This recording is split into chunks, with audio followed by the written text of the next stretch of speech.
Hello, dear students. How are you? I hope you are fine. Welcome to my channel Law Scholars and Legal Issues. I am Advocate Vanita.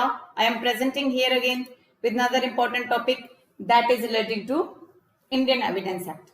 In the last previous class of Indian Evidence Act, we have already discussed the term fact and issue. उसके बारे में जो important facts थे वो हमने सब discuss कर लिए कि फैक्ट एंड इशू क्या होता है, किस चीज को फैक्ट एंड इशू बोलते हैं और किस प्रकार से हम उसको कंसीडर करके चलते हैं। आज हम बात कर रहे हैं next term that is also very important for Indian evidence act, that is relevant. Relevant क्या होता है? रेलेवेंट का नॉर्मल सेंस में आप समझो कि जो किसी से संबंधित तथ्य होता है उसे रेलेवेंट बोला जाता है, जो सही तथ्य माना जाता है। अगर हम डेफिनेशन की बात करते हैं तो डेफिनेशन कहता है कि one fact is said to be relevant to another. एक फैक्ट जो है वो किसी दूसरे फैक्ट के साथ रेलेवेंट होगा, दूसरे फैक्ट के हिसाब से रेलेवेंट होगा when the one is connected with the other in any of the ways refer to in the provisions of this act relating to the relevant fact. कि ये फैक्ट जो है इस प्रकार से एक दूसरे से जुड़े होने चाहिए जो प्रोविजंस में डिस्कस किया गया है। जैसे हम सपोज करते हैं कि हमने एक एग्जाम्पल लिया कि ए ने जो है वो मर्डर किया बी का, बी। अब हमें ये देखना है कि क्या ए का मोटिव था, यहाँ पर क्या उसका मोटिव था, क्या उसकी इंटेंशन थी, ठीक है। तो क्या उसने खुद ने एडमिट किया है, ये कबूल किया है कि हाँ उसने ये मर्डर किया है या कन्फेस किया है।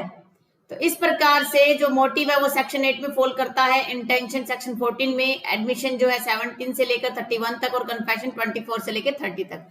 तो जो प्रोविजंस दिए गए हैं इंडियन एविडेंस एक्ट में, अगर वो उनमें एक दूसरे से रिलेटेड हैं तो उसे हम रेलेवेंट माने जाए, उसे हम रेलेवेंट कहेंगे।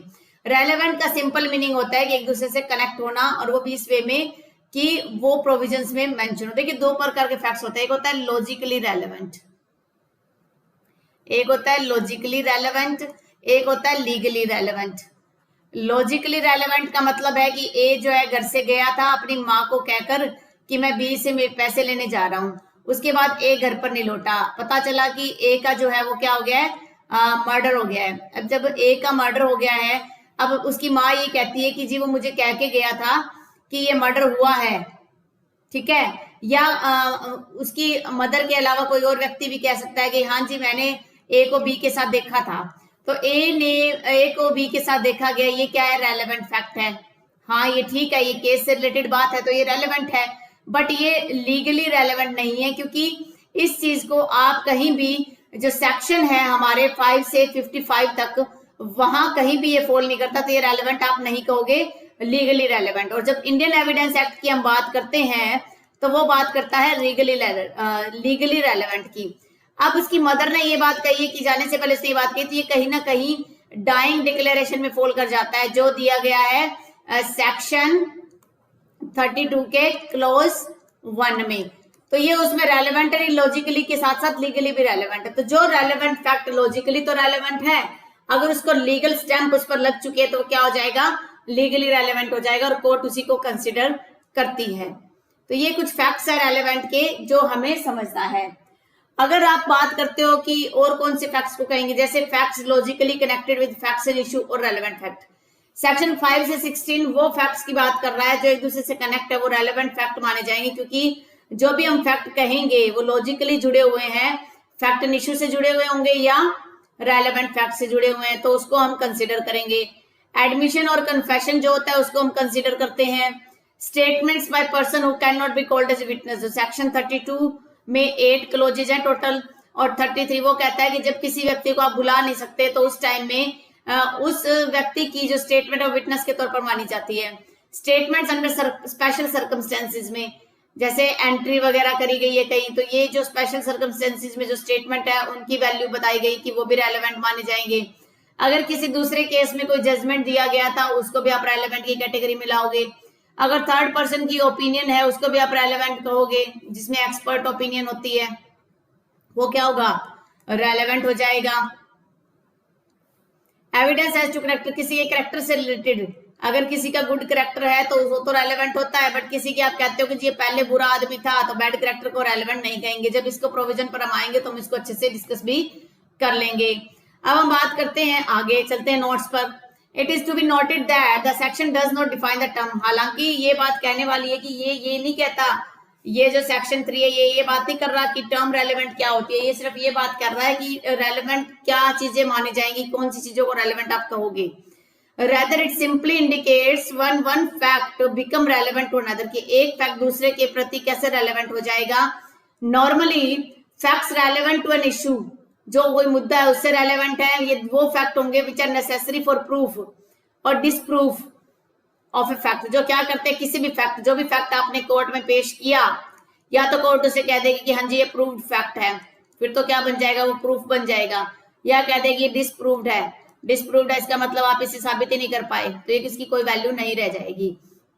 तो इस प्रकार से relevant facts are those which are capable of affording a reasonable presumption, जिसमें एक प्रेजम्पशन है, जिसमें एक अनुमान है, as to either the fact in issue or the principal matters in dispute, की या तो फैक्ट इन इशू है या कोई प्रिंसिपल फैक्ट है वो इशू में है या नहीं है, ये उससे रिलेटेड हो जाएगा। अगर एग्जाम्पल को हम समझें तो एग्जाम्पल हमें क्या बता रहा है, एग्जाम्पल कह रहा है 1A is accused of a murder of B, the relevant fact are A has motive, A ने B का मर्डर किया, ये आरोप लगा हुआ है, तो रेलेवेंट फैक्ट होगा कि उसका क्या मोटिव था, क्या वो किसी मकसद से उसे मारना चाहता था या उसके पास अपॉर्चुनिटी थी उसको किल करने की। He had made preparations by buying a knife, उसने इतना चाकू खरीदा था, और after the murder he was seen running, और चाकू खरीदने के बाद और मर्डर होने के बाद वो वहां से भागता हुआ दिखाई दिया और खून से भरा हुआ चाकू उसके हाथ में था। इसका मतलब ये सारे फैक्ट्स क्या हो जाएंगे, रेलेवेंट फैक्ट्स हो जाएंगे। कौन कौन से फैक्ट, सबसे पहला तो मोटिव, जब किसी के मर्डर की आप बात कर रहे हो, A मर्डर्स B, हम एग्जाम लगा रहे हैं उसके ऊपर, ठीक है। सबसे पहले चीज वेदर A हैज मोटिव, क्या उसका मोटिव था, कोई मकसद था उसे मारने का। Second point, whether A has opportunity, क्या उसके पास अपॉर्चुनिटी थी, ठीक है। Third, whether A has bought a knife, उसने नाइफ खरीदा। After murder running away, after murder running away, वो फटाफट भाग जाता है, ठीक है। With a blade stain knife, with a blood stained knife, खून के धब्बे उसके साथ थे नाइफ में, तो ये सारे के सारे क्या हो जाएंगे, मोटिव क्या है, रेलेवेंट फैक्ट है सेक्शन 8 में, अपॉर्चुनिटी सेक्शन 7 में है, रनिंग अवे सर्कमस्टेंसेस बता रही हैं, ब्लड स्टेन नाइफ कुछ हद तक ये शो कर रहा है आपको। तो ये कुछ रेलेवेंट फैक्ट्स है जो कंसीडर किए जाएंगे जब भी आप किसी केस के अंदर प्रूफ देते हो, तो जिन फैक्ट्स को रेलेवेंट माना जाएगा उन्हीं को ही कोर्ट कंसीडर करेगी।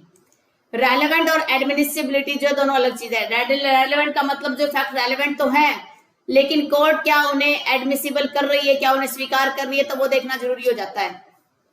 Relevant implies relationship any two facts, जो दो फैक्ट है, एक मर्डर हो गया और मर्डर के जो कारण थे जैसे मोटिव हो गया, ये हो गया दूसरा फैक्ट।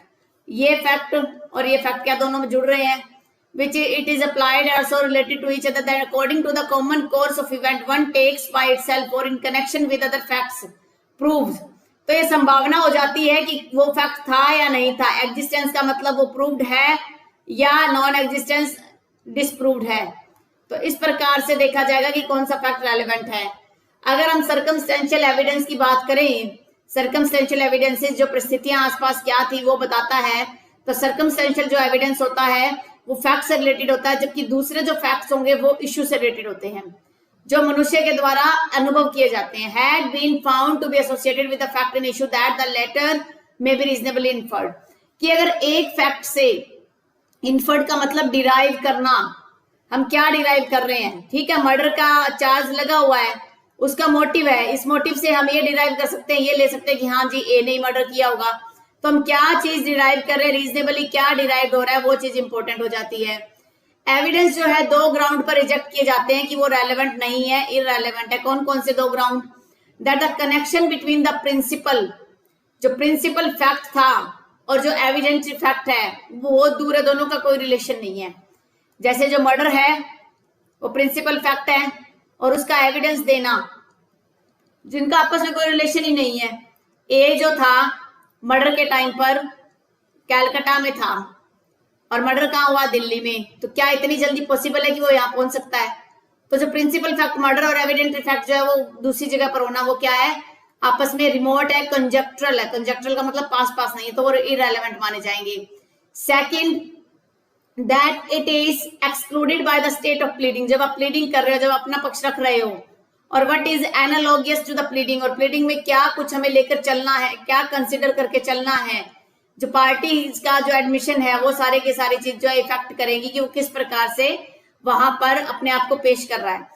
तो कोई भी एडमिशन होता है किसी का और किस ग्राउंड पे एडमिशन हो रहा है वो सारी चीजें देखी जाएगी। अगर मान लो उसमें किसी प्रकार का सुपरफ्लोस है, सुपरफ्लोस का मतलब कुछ कमियां हैं, तो वो क्या माना जाएगा? इररेलेवेंट माना जाएगा। फिर कहता है कि one can therefore distinguish between fact and issue. Relevant fact को आप कैसे इनका भेद कर सकते हो? देखिए फैक्ट एंड इशू क्या करता है? राइट और लायबिलिटी बताता है आपका। It is from such fact either by itself और इन कनेक्शन, की इसका दूसरों से कोई मतलब है या नहीं है, एग्जिस्ट कर रहा था वो फैक्ट या नहीं कर रहा था। आपके राइट लायबिलिटी डिसाइड होते हैं, आपकी उपस्थिति ना उपस्थिति वो डिसाइड होती है। जबकि रेलेवेंट फैक्ट क्या होता है? ये राइट और लायबिलिटी का इंपॉर्टेंट एलिमेंट नहीं है। फैक्ट एंड इशू क्या है कि वेदर ए मर्डर्ड, सबसे पहले कि ए का मर्डर हुआ था या नहीं हुआ था, सबसे पहला तो ये फैक्ट एंड इशू है। तो क्या मर्डर हुआ उससे रिलेटेड जो फैक्ट्स आएंगे कि उसका मोटिव था या नहीं था, वो सारी चीजें क्या हो जाएंगी? वो रेलेवेंट फैक्ट हो जाएगी। तो इन दोनों के बीच में डिफरेंस होता है। फैक्ट एंड इशू को बोला जाता है प्रिंसिपल फैक्ट, और फैक्टम प्रोबेंडम बोलते हैं इसे मैगजीन के हिसाब से। फैक्टम प्रोबेंडम बोलते हैं कि प्रिंसिपल फैक्ट है जिसे हमें प्रूव करना है। रेलेवेंट फैक्ट को एविडेंस फैक्ट बोला जाता है, फैक्टम प्रोबेंस, कि ये प्रूव करने में हेल्प करेगा। तो ये है basically relevant fact, fact and issue, relevant fact का डिफरेंसेस। रेलेवेंट फैक्ट तो क्या है? किसी दूसरे फैक्ट से जुड़कर इसकी एग्जिस्टेंस आती है, जबकि जो फैक्ट एंड इशू होता है वो क्या है? ऑटोमेटिक ही एग्जिस्टेंस लेके आता है कि उसमें कुछ इशू अराइज हो रहा है। तो ये है आज का हमारा टॉपिक रेलेवेंट फैक्ट। मैं उम्मीद करती हूँ कि आपको अच्छे से समझ में आ गया होगा। अगर फिर भी आपको किसी प्रकार का डाउट है तो आप प्लीज कमेंट जरूर कीजिएगा। और कोरोना के इस टाइम पीरियड में आप अपने फैमिली मेंबर्स, अपने नेबरहुड का ध्यान रखिएगा। Stay home, stay safe, stay healthy. Thank you for watching. Have a nice day.